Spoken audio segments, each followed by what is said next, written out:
नमस्कार. आज आपण 27व्या श्लोकाचा अर्थ जाणून घेणार आहोत. आता हे दोन्ही मार्ग जाणणाऱ्या योग्यांची प्रशंसा करून भगवंत अर्जुनाला योगी बनण्यास सांगत आहेत. श्लोक 27.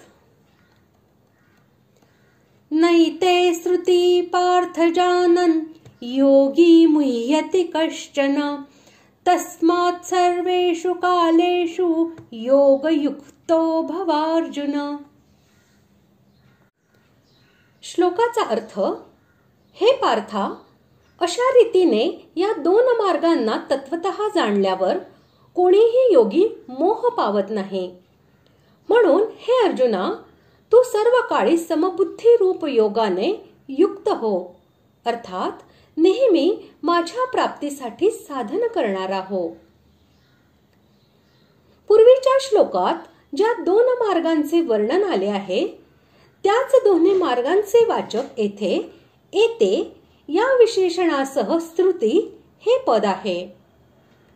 सकाम भावनेने शुभकर्मांचे आचरण आणि देवोपासना हे करणारा पुण्यात्मा पुरुष हा कृष्ण मार्गाने जाऊन आपल्या कर्माप्रमाणे देवलोकी जातो आणि पुण्यक्षय झाल्यावर तेथून तो परत येतो. निष्काम भावनेने कर्मोपासना करणारे कर्मयोगी तसेच कर्तृत्वाभिमानाचा त्याग करणारे सांख्ययोगी हे दोघेही शुक्ल मार्गाने भगवंताचे परमधाम प्राप्त करून घेतात. तेथून त्यांना पुन्हा कधी परत यावे लागत नाही. ही गोष्ट श्रद्धेने व्यवस्थितपणे समजून घेणे म्हणजेच हे दोन्ही मार्ग तत्वतः जाणणे होय. कर्मयोग, ध्यानयोग, भक्तियोग आणि ज्ञानयोग इत्यादी परमेश्वर प्राप्तीचे उपाय असलेले जितके योग सांगितले आहेत त्याप्रमाणे प्रयत्न करणारे सर्व साधक हे योगी होत. त्यांपैकी जो कोणी वरील दोन्ही मार्ग तत्वतः जाणतो तो मोहित होत नाही. हे समजावून देण्यासाठी कश्चन याचा प्रयोग केलेला आहे.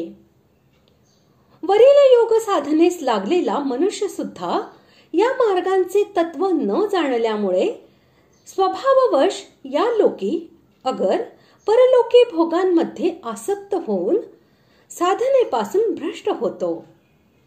हे होणे म्हणजेच त्याचे मोहित होणे होय. परंतु जो या दोन्ही मार्गांना तत्वतः जाणतो तो पुन्हा ब्रह्मलोकापर्यंतच्या सर्व लोकांतील भोग हे नाशवंत व तुच्छ आहेत असे समजून कोणत्याही प्रकारच्या भोगांमध्ये आसक्त होत नाही.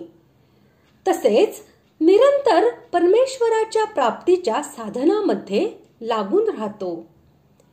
हे म्हणजेच त्याचे मोहित न होणे होय. इथे तस्मात या पदाने भगवंत असे ध्वनित करीत आहेत की भगवत प्राप्तीच्या साधनरूपी योगाचे इतके महत्व आहे की त्याने युक्त असणारा योगी दोन्ही मार्गांचे तत्व चांगल्या प्रकारे समजून घेतल्यामुळे कोणत्याही प्रकारच्या भोगाबद्दल आसक्त होऊन मोहित होत नाही.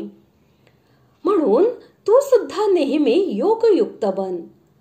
फक्त माझ्या प्रेमासाठी निरंतर भक्तिप्रधान कर्मयोगामध्ये श्रद्धेने तत्पर हो.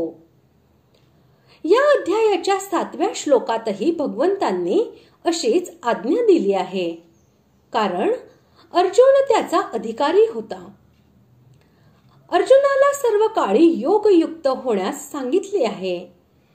त्याचा अर्थ असा की मनुष्य जीवन हे फार थोड्या दिवसांचे आहे. मृत्यू केव्हा येईल याचा नेम नाही. जर आपल्या जीवनातील प्रत्येक क्षण साधनामध्ये लावण्याचा प्रयत्न केला नाही तर साधन मधून मधून सुटेल आणि जर साधनहीन अवस्थेमध्ये मृत्यू झाला तर योग भ्रष्ट होऊन पुन्हा जन्म घ्यावा लागेल.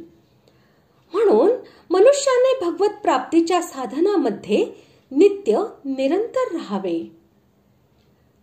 अशा प्रकारे आज आपण 27व्या श्लोकाचा अर्थ जाणून घेतला. पुढील भागात आपण 28व्या श्लोकाचा अर्थ जाणून घेऊया.